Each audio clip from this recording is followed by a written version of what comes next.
magazine Toys Mag, qui est un magazine sur les jouets français, américains, asiatiques, japonais. Et donc c'est la deuxième année consécutive que vous êtes présent au Japan Expo Comic Con. Et vous étiez aussi sur le Paris Manga dernièrement. Est-ce que vous pouvez nous parler un petit peu plus de vos produits, de ce que vous présentez cette année, des tendances et puis de vos prochaines sorties Bah là en fait cette année c'est beaucoup plus calme parce que on fait énormément de salons en Asie actuellement, donc toutes les nouvelles versions, les sculptures en cours de production sont là-bas. Donc ici on a que les sorties pour l'été grosso modo, donc entre les Madoka, donc vous avez tout ce qui est Madoka Magica qui sont des très grosses ventes en Asie. Donc avec les Figma et les Nendoroid des 5 personnages principaux grosso modo. Et on a surtout la Saber, la moto, la Saber cuirassier, qui est là on a une bonne surprise au niveau des distributeurs européens qui ont passé pas mal de précommandes. Donc cette figurine est assez attendue. Elle arrivera début d'été normalement. C'est notre plus gros produit actuellement. Là, nous on met plus on fait beaucoup d'efforts sur tout ce qui est Fate Zero, Madoka et bien sûr on continue à faire de la Miku Hatsune. Voilà. C'est Nendoroid, donc c'est vous qui avez fait la gamme, oui. Vous avez constitué, et Figma vous êtes distributeur, hein, c'est bien voilà, ça. Voilà, c'est ça. C'est notre compagnon de route Max Factory qui fait ça. Ouais. Aujourd'hui, donc, ce qui marche bien, c'est la Fate Zero et c'est aussi c'est un dessin animé, donc il y a pas mal de choses. On a pu voir au Japon une reproduction géante à l'échelle 1 de la moto. Dernièrement, vous avez communiqué dessus. On a failli l'amener, hein, mais en fait, il fallait qu'on trouve une moto identique et on aurait pu effectivement prendre les parties et les remettre. Donc on le fera peut-être pour le Paris Manga si on y arrive, mais bon. Et vos prochaines sorties, enfin vos prochains projets? Alors nos prochains projets, pour l'instant, c'est assez calme. On est en discussion pour savoir ce qu'on va faire avec la licence Black Rock Shooter. Ouais. Sachant que l'anime vient de se terminer en avril, donc on va voir, on laisse le temps de venir. On vient juste de déménager, donc c'est un peu le bordel au Japon. Hein. Mais normalement, on continue sur la gamme, sur ce type de gamme, et on prépare il y a des surprises à venir sur la rentrée. Voilà, parce qu'il y a des nouvelles propriétés en manga et en animé qui devraient tomber.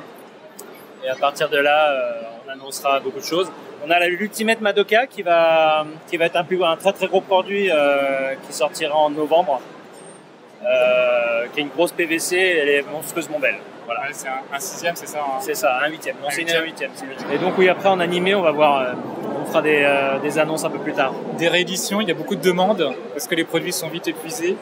Les produits sont vite épuisés. Alors le souci, c'est que on est en train de préparer la succursale européenne de Good Smile et donc on devrait pouvoir lancer les produits en vente à partir de cet été, on espère fin d'été normalement les gens pourront faire des précommandes, passer des précommandes sur les produits à venir déjà d'une part et au moins sécuriser des quantités plus importantes et pas avoir la douane à payer, avoir des prix un peu plus serrés on va dire, en espérant qu'on puisse travailler avec les magasins locaux en partenariat, donc leur apporter des plus parce que forcément les prix sur nos prix vont peut-être sans doute être plus bas que les prix magasins, ça risque d'être le souci pour eux. Mais d'un autre côté, c'est déjà le cas avec tous les magasins import japonais. Hein. Tout le monde maintenant, les Français, on a fait un sondage il y a pas longtemps sur le Facebook. On avait fait donc un sondage sur Facebook, personne n'achète en France. Hein. Tous nos fans achètent au Japon directement. Donc bon, ça va pas changer les ventes des magasins.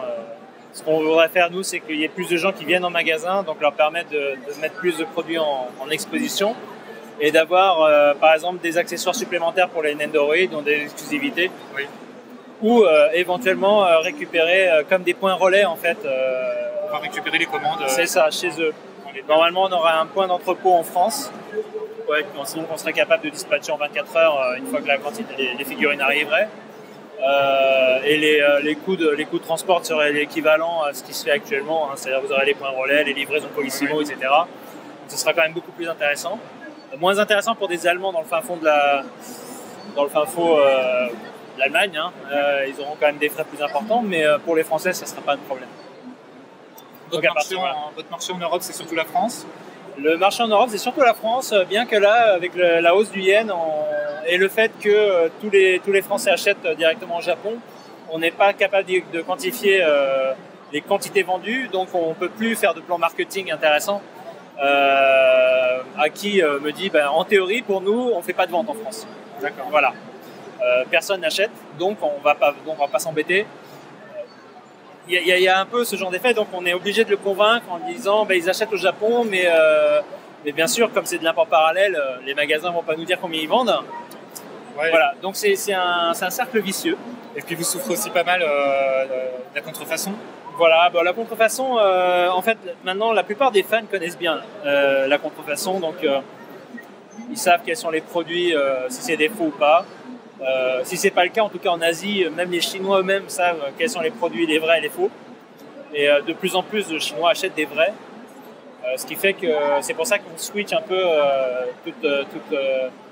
toutes les nouveautés vers la Chine pour au moins en termes de communication. Et une fois que ça sera lancé, après on reviendra sur l'Europe et les US, mais c'est vrai qu'en ce moment il y a un marché à prendre. Il y a un marché à prendre là-bas. Ouais. Ça se développe. Bah oui, bizarrement, nous on a une succursale en Chine. Hein. On a une succursale en Chine. On avait une succursale en Chine l'année dernière. Et bizarrement, malgré que le pouvoir d'achat soit pas très élevé pour les Chinois, ils font vraiment des efforts pour acheter des figurines, des vraies figurines. Donc on essaie de les remercier de ça en essayant de faire plus d'events, etc. Voilà. Merci beaucoup. Je vous en prie. Merci.